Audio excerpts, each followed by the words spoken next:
আজ আমরা এমন এক ছোট্ট বাংলা কবিতার ভেতরে ডুব দেব যেখানে একাকিত্ব আর নিস্তব্ধতা যেন জীবন্ত হয়ে কথা বলে ওঠে। এটা এমন একটা জগতের গল্প যেখানে স্মৃতিরা শব্দ হয়ে জন্মায় আর গভীর নীরবতার মধ্যে থেকেও শোনা যায় এক মহাজাগতিক সুর। চলুন এই মায়াবী জগতের ভেতরে ঢোকা যাক। দেখুন, কবিতাটা শুরুই হচ্ছে খুব চেনা একটা ছবি দিয়ে, ধূসর আকাশ, ঝাপসা আলো। কিন্তু এটা শুধু বাইরের কোনো দৃশ্য নয়, আসলে এটা আমাদের মনের ভেতরের অবস্থার একটা প্রতিচ্ছবি। আর এই যে একলা মনের ঘর, এখান থেকেই আমাদের আজকের এই যাত্রাটা শুরু হচ্ছে। বলা যেতে পারে সব সৃষ্টির আতুর ঘরে তাই। আর এই একলা ঘরের বাসিন্দাকে তিনি হলেন নিস্তব্ধতার রাজকন্যা। তবে নামে রাজকন্যা হলেও ভাববেন না যে এটা কোনো রূপকথার চরিত্র। তিনি আসলে সেই সৃষ্টিশীল মনের রূপক, যে নিজের একাকিত্বকে ভয় পায় না, বরং উপভোগ করে। মানে তার পৃথিবীটা বাইরের কোলাহল দিয়ে তৈরি নয়, বরং একটা গভীর চিন্তাশীল নীরবতা দিয়ে গড়া। বাইরের ওই ধূসর আকাশ আর ঝাপসা আলো দুটোই যেন তার ভেতরের সেই শান্ত জগতেরই প্রতিধ্বনি। আর এই নীরবতাই কিন্তু তার আসল শক্তি। কিন্তু প্রশ্ন হল, এই যে এত গভীর নীরবতা, এই যে একাকিত্ব, এখান থেকে কি জন্মায়? আচ্ছা, এখান থেকেই কিন্তু কবিতার আসল জাদুটা শুরু হয়। চলুন দেখি কিভাবে এই নিস্তব্ধতা একটা অসাধারণ সৃষ্টিতে বদলে যায়। এই দুটো লাইনকে বলা যায় কবিতার একেবারে হার্ট, তার হৃৎপিণ্ড। এখানে একটা অবিশ্বাস্য রূপান্তরের কথা বলা হচ্ছে। ভেবে দেখুন একবার, মনের গভীরে জমে থাকা যে স্মৃতিগুলো অদৃশ্য, ছোঁয়া যায় না, সেগুলোই শব্দ হয়ে যাচ্ছে, আর তারপর ঝরে পড়ছে কাগজের বুকে। সৃষ্টিশীলতার এর চেয়ে সুন্দর ছবি আর কী বা হতে পারে? পুরো প্রক্রিয়াটাকে আমরা খুব সহজ করে তিনটে ধাপে দেখতে পারি। দেখুন, প্রথম ধাপ হল স্মৃতি, মানে মনের ঘরের কাঁচামাল। দ্বিতীয় ধাপে সেই অদৃশ্য স্মৃতিগুলো একটা আকার পাচ্ছে, হয়ে উঠছে শব্দ। আর সবশেষে ফাইনালি ঘটছে সৃষ্টি, যখন সেই শব্দগুলো কাগজের উপর নেমে এসে একটা শিল্প হয়ে উঠছে। এর মানেটা তাহলে কি দাঁড়ালো?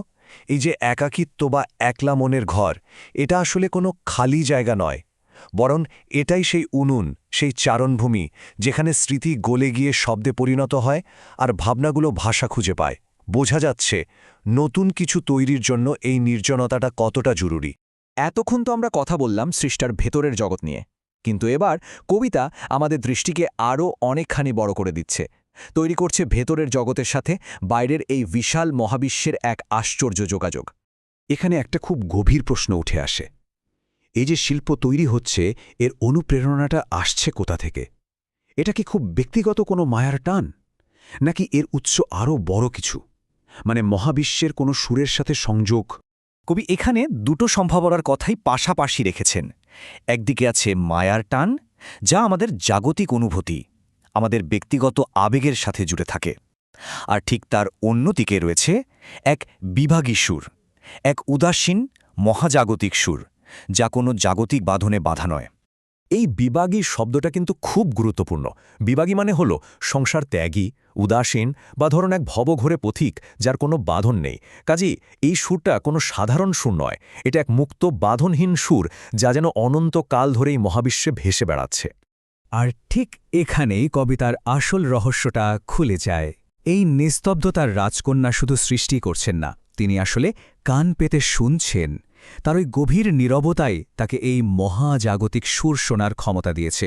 মানে তিনি শুধু একজন স্রষ্টা নন, তিনি এই মহাবিশ্বের একজন শ্রোতাও।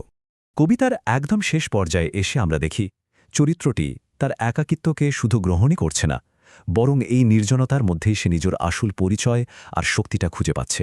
শেষ স্তবকের ছবিগুলো দিয়ে চরিত্রটা যেন পূর্ণতা পাচ্ছে। ভাবুন একবার, তার চারপাশে অন্ধকারের নীলচে আভা, তার চোখ ভরা মায়া, আর সে খুব আত্মবিশ্বাসের সঙ্গে নির্জনতার পথে হেঁটে চলেছে। সে এখন আর একা বা নিঃসঙ্গ নয়, সে স্বয়ংসম্পূর্ণ। আর তারপর আসছে কবিতার এই শেষ দুটো লাইন, সম্ভবত সবচেয়ে শক্তিশালী এবং গভীর। লাইনের আপন ছায়া। কি অসাধারণ একটা চিত্রকল্প, তাই না? এর মানেটা কি? এর মানে হল তার যে সৃষ্টি, এই যে কবিতার লাইনগুলো, সেগুলো আর তার থেকে আলাদা কিছু নয়। এই শিল্পই তার সত্তার একটা অংশ হয়ে গেছে। তার সৃষ্টি এখন তার ছায়া, যা তার সাথে একেবারে মিশে আছে। স্রষ্টা আর সৃষ্টি এখানে যেন একাকার হয়ে গেছে। তাহলে সব মিলিয়ে এই যে ছোট্ট একটা কবিতা, এর থেকে মূল সুরটা কি উঠে এলো? চলুন এই পুরো যাত্রার সারসংক্ষেপটা একবার এক ঝলকে দেখে নেওয়া যাক। যাত্রাটা শুরু হয়েছিল একটা একলা মনের ঘর থেকে, আর তার শেষ হল নির্জনতার এক উদ্দেশ্যপূর্ণ পথে। এটা কোনো ভয় বা বিষণ্ণতার একাকিত্ব নয়, বরং এটা আত্ম আবিষ্কার এবং ক্ষমতায়নের একটা জার্নি। আর এই কবিতার সবচেয়ে বড় এবং সুন্দর বার্তাটি হল, নীরবতা আসলে শূন্যতা নয়। নীরবতা হল এক গভীর সংযোগের উৎস এবং অফুরন্ত সৃষ্টির আতুরঘর। এই আলোচনাটা শেষ করার আগে একটা ভাবনা রেখে যেতে চাই। এই নিস্তব্ধতার রাজকন্যা যেমন মহাবিশ্বের গান শোনেন, তেমনি হয়তো আমাদের প্রত্যেকের নিজের নীরবতার ভেতরেও কোনো না কোনো সুর নীরবে বেজে চলেছে। সেই সুরটা কি? ভাবার মতো একটা বিষয়, তাই না?